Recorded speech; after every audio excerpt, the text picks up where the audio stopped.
उत्तर प्रदेश की धार्मिक राजधानी प्रयागराज में आप लोगों का बहुत बहुत स्वागत है निशाज़ रेनबो में। दोस्तों, यहाँ पे मैं आज आपको कुछ दर्शनीय स्थल जो भी हैं यहाँ के वो मैं दिखाऊंगी। जो मंदिर हैं बड़े बड़े फेमस हैं, अगर आप प्रयागराज जाते हैं तो उन्हें देखना मत भूलिएगा। और ये यूनिवर्सिटी की क्लिप्स हैं, मैं लगा रही हूँ। ये पूर्वांचल का नालंदा कहा जाता है, मतलब ऑक्सफोर्ड भी आप कह सकते हैं इसको पूर्वांचल का। तो इलाहाबाद यूनिवर्सिटी, बहुत से लोग यहाँ पढ़े हुए हैं और बहुत से लोग बहुत बड़ी बड़ी जगहों पे बैठे हुए हैं। ये यहाँ का भारद्वाज पार्क है। तो ये चीज़ें तो मैं बस आपको ऐसे ही दिखा रही हूँ, लेकिन यहाँ ये धार्मिक नगरी है। ये प्रयागराज में बहुत बड़ा कुंभ का मेला लगता है हर साल माघ महीने में। तो अभी कुछ दिनों बाद, 1-2 महीने बाद लगने वाला है। तो चलिए पहले हम शुरुआत करते हैं अलोप शंकरी माता के मंदिर से। ये अलोप शंकरी माता का मंदिर है, अलोपिन देवी के नाम से फेमस है और ये आपको अल्लाहपुर के एरिया में मिलेगा। ये इसका फ्रंट डोर है जहाँ से कि आप अंदर जाएंगे। माता रानी की कोई ऐसी मूर्ति नहीं है यहाँ पर। देखिए, प्रसाद वगैरह सब कुछ अवेलेबल है, तो आपको कुछ भी अलग से ले जाने की ज़रूरत नहीं है। माला, फूल, प्रसाद, चढ़ावा सब कुछ यहाँ मिल जाता है। ये दुकानें सजी हुई हैं। ये हमने भी अपना अपना डलिया ले लिया। मैं, भाभी और अब्र, हम तीनों ही गए हुए थे और आज ये हुआ कि दर्शन कर लिया जाए। ये सब मंदिर ऐसे थे दोस्तों कि हमेशा ही हम लोग का आना होता था, बट अब इतनी दूर हूँ कि नहीं आ पाती हूँ। तो जब भी आओ तो दर्शन हो जाए, अगर एक मंदिर भी तो पूरा सफ़र सफल हो जाता है। तो चलिए, यहाँ पे हमने एंटर कर लिया है मंदिर में। और मंदिर का प्रांगण आज जो है थोड़ा सा खाली है, वरना यहाँ बहुत भीड़ मिलती है। ये माता अलोप शंकरी का पालना है, इसी को उनका प्रतीक चिन्ह मानते हैं। इन्हीं की पूजा होती है। इसी झूले में सब श्रृंगार, सारे प्रसाद सब कुछ चढ़ाए जाते हैं। पहले ये बैरिकेटिंग नहीं बनी हुई थी, तो हम लोग खुद से अपना हाथ लगा करके प्रसाद चढ़ा लेते थे, बट अब पंडित जी ही करके देते हैं। और पूजा के सामान में आपको दिया, बत्ती, अगरबत्ती, धूप सब कुछ मिलता है। तो आप यहाँ पे अच्छे से पूजा कर सकते हैं। आपको कोई भी चीज़ घर से अलग से लाने की ज़रूरत नहीं है। जल चढ़ाना मना है, जल नहीं चढ़ता है यहाँ पर। तो बस हम लोगों ने बाहर द्वार पर ही लोग करते हैं पूजा, अंदर कुछ भी अलाउ नहीं है। और ये हमारे अब्रू भाई साहब हैं, वो हम लोग की रिकॉर्डिंग भी कर रहे हैं, तो उनको कैमरा पकड़ा दिया था मैंने। बच्चे हैं, रहते रहते सीख जाते हैं थोड़ी बहुत चीज़ें। तो माता रानी को हाथ जोड़ लीजिए आप लोग भी। और बहुत ही सिद्ध पीठ है, बहुत मान्यता है यहाँ की।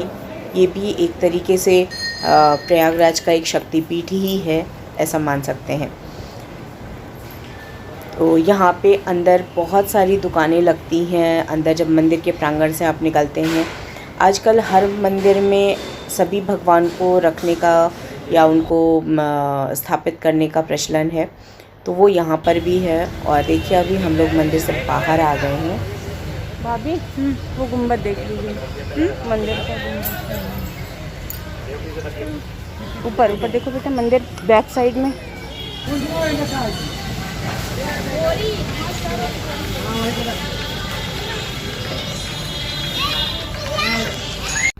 तो अब हम यहाँ मंदिर से निकल करके आगे चलते हैं। हमें जाना था बंदवा के हनुमान जी।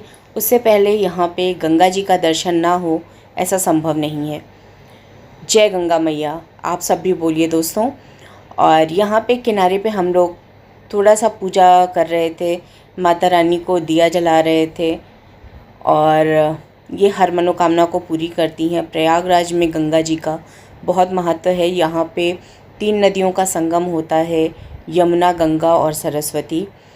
और संगम तो मैं आप लोगों को नहीं दिखा पाई, लेकिन हाँ, जब भी दिखाऊंगी आपको बिल्कुल जो एक फ़ाइन लाइन है दोनों के बीच में, वो आपको एकदम साफ दिखेगी। उसको संगम क्यों कहते हैं वो चीज़ आप देख सकते हैं।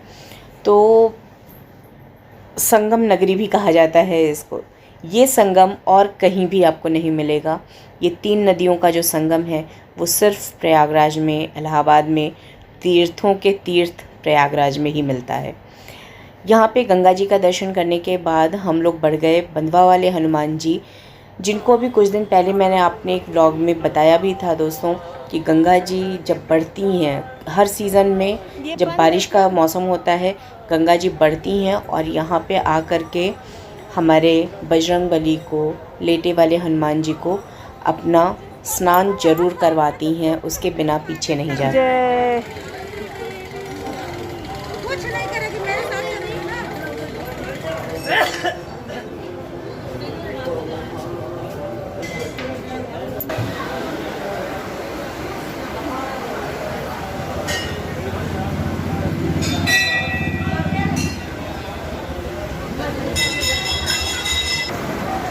इधर से जाएं कि इधर ही से?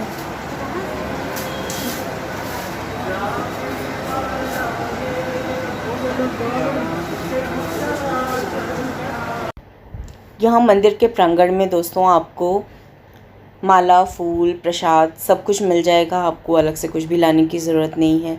जल यहाँ पर भी नहीं चढ़ाने देते। हमारे बजरंगबली को तुलसी की माला ज़रूर चढ़ती है, तो वो भी आपको यहाँ अवेलेबल है और बहुत महंगा नहीं है, सब कुछ रीज़नेबल प्राइस पे है। और यहाँ देखिए मैंने कोशिश की है क्योंकि भीड़ यहाँ पे ज़्यादा थी और इस समय क्योंकि पितरों का समय चल रहा था, तो उस समय लोग जो बाहर से आए हैं, ज़्यादातर बाहरी दर्शनार्थी हैं, क्योंकि वो पितृदान के समय जो आते हैं प्रयागराज, कुछ उसमें से लोग थे। तो जगह जगह हम लोगों ने गंगा जी के घाट पर भी देखा कि वो वहाँ पे विसर्जन कर रहे थे। तो बोलिए जय बजरंगबली। ये संकट मोचन है, सभी संकटों को दूर करते हैं और अपने भक्तों का हमेशा ही ध्यान रखते हैं। तो बजरंगबली की जय दोस्तों। चलते हैं हम लोग आगे और यहाँ से निकल के हम चलेंगे। ये देखिए बाहर का पूरा प्रांगण, पीछे आपको किला भी दिख रहा है। तो इस किला में ही अक्षय वट है जो कि पहले बंद था, लेकिन अभी कुंभ से, पिछले कुंभ मेले से इसको ओपन कर दिया गया है। और आप कभी भी किसी मंदिर का दर्शन करें दोस्तों तो ऊपर ध्वजा या गुंबद जो भी होता है उसका दर्शन ज़रूर करें। ये है यहाँ पे जमुना नदी के किनारे पे स्वयं क्या बोलते हैं, जो खुद से शिवलिंग प्रकट होते हैं, वो है। हम लोगों के देखते देखते ये हुआ था वहाँ पे। तो मनकामेश्वर मंदिर के नाम से फेमस है ये जगह, मंदिर। और यहाँ पे बहुत से साधु संत वो भी रहते हैं। ये स्वयंभू प्रकट हुए थे यहाँ पर शिवलिंग, और वो समय भी हमें याद है। छोटे छोटे थे हम लोग, आते थे यहाँ पर फूल माला चढ़ाने, और अब देखिए इसको मंदिर के रूप में परिवर्तित कर दिया गया है। तो इस मंदिर का नाम मनकामेश्वर मंदिर है, कैंट एरिया में पड़ता है ये। और यहाँ पर भी अच्छी खासी भीड़ होती है। लोग रुद्राभिषेक करवाते हैं, सावन के महीने में जल चढ़ता है और बहुत ज़्यादा भीड़ होती है यहाँ पर। माला, फूल, प्रसाद यहाँ पे भी आपको सब कुछ बाहर मिल जाएगा, मंदिर के प्रांगण से बाहर। यहाँ पे आप जल चढ़ा सकते हैं भोलेनाथ को, और बाहर जल की भी व्यवस्था है, आप जल भी चढ़ा सकते हैं, दूध भी चढ़ा सकते हैं, जो भी आपकी इच्छा हो, जो आपकी श्रद्धा हो। वैसे हमारे भोलेनाथ तो इतने भोले हैं कि वो बस श्रद्धा के भूखे हैं, उन्हें कुछ चढ़ावा नहीं चाहिए, क्योंकि उन्हीं का तो दिया हुआ हमारे पास सब कुछ है। तो चलिए नमन कर लेते हैं अपने ईश्वर को, अपने आराध्य को, और चलते हैं बाहर। यहाँ पर भी मंदिर के जस्ट बाहर ही प्रांगण में ये ढेर सारे शिवलिंग हैं, यहाँ पर आप देख सकते हैं दोस्तों।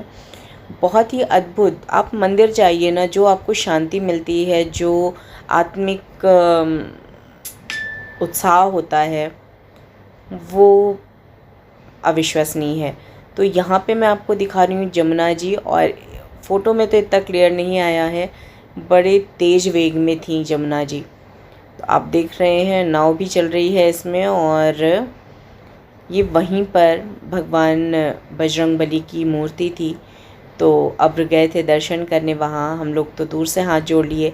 ऐसा हमारे यहाँ मान्यता है सनातन धर्म में कि बजरंगबली की मूर्ति को औरतों को स्पर्श नहीं करना चाहिए। लेकिन मैंने कहीं सुना था, कोई पंडित जी बता रहे थे बहुत पहले, कि आप उनको भाई या पिता के रूप में बिल्कुल स्पर्श कर सकते हैं।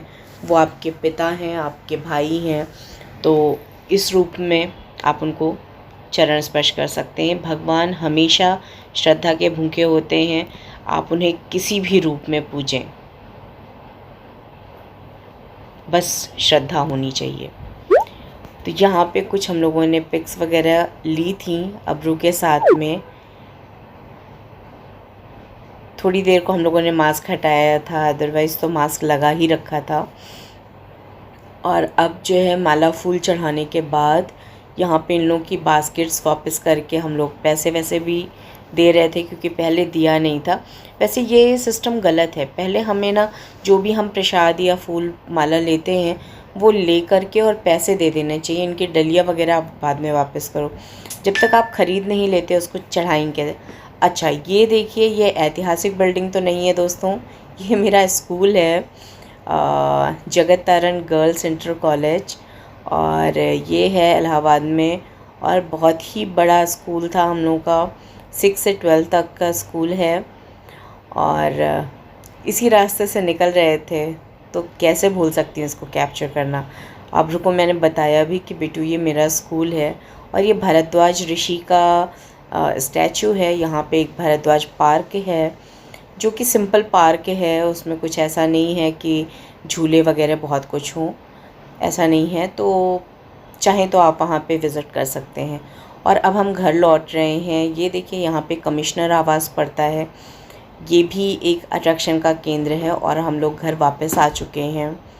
तो ये है पापा का घर। और तो सिविल लाइन वाले बड़े हनुमान जी तो हम नहीं जा पाए, यहाँ पे हम शाम को आ गए, क्योंकि दोपहर में फिर बहुत लेट हो रहा था। हम लोग बिना नाश्ता किए निकले हुए थे। और शाम को अर्श भी आए थे हमारे साथ मंदिर, और भाभी बिज़ी थी इसलिए नहीं आ पाई। तो यहाँ पे भी प्रसाद, माला, फूल सब कुछ मिलता है। और ये मंदिर सिविल लाइंस में है, स्थित है। आप यहाँ पे दर्शन कर सकते हैं। यहाँ पे सभी भगवान की मूर्ति है। जय बजरंगबली, ये बड़ी ही आकर्षक मूर्ति है। आप थोड़ी देर देखेंगे इनकी आंखों में तो आप बन से जाते हैं, बहुत ही शांति मिलती है। और ये मंदिर का प्रांगण इतना साफ़ सुथरा, इतना स्वच्छ है। ये देखिए, भगवती माँ की मूर्ति है यहाँ पर। ये रामलला हैं और सीता जी के साथ, लक्ष्मण जी के साथ विराजमान है। यहाँ आप थोड़ी देर बैठें और हनुमान चालीसा का पाठ करें, बहुत शांति मिलती है दोस्तों। छोटे छोटे बच्चे हैं, मैं ज़्यादा देर तो नहीं बैठ पाती, बट मैं और हस्बैंड जब आते थे पहले, जब बच्चे नहीं थे, तो हम लोग बैठते थे काफ़ी देर तक यहाँ पे, आंखें बंद करके ध्यान करके। बहुत अच्छा लगता था। ऐसे जब भी मैं प्रयागराज को याद करती हूँ, कहीं भी हूँ, और मुझे जो हनुमान जी की अभी मूर्ति मैंने आपको दिखाई वही दिखती है जब भी मैं उनकी प्रार्थना कर लेती हूँ। तो दोस्तों, ये छोटा सा वीडियो था जो यहाँ के दार्शनिक स्थल आपको दिखाना चाहती थी मैं। तो चलिए, वीडियो पसंद आए तो लाइक कर दीजिए, और पहली बार है तो सब्सक्राइब करना मत भूलिएगा।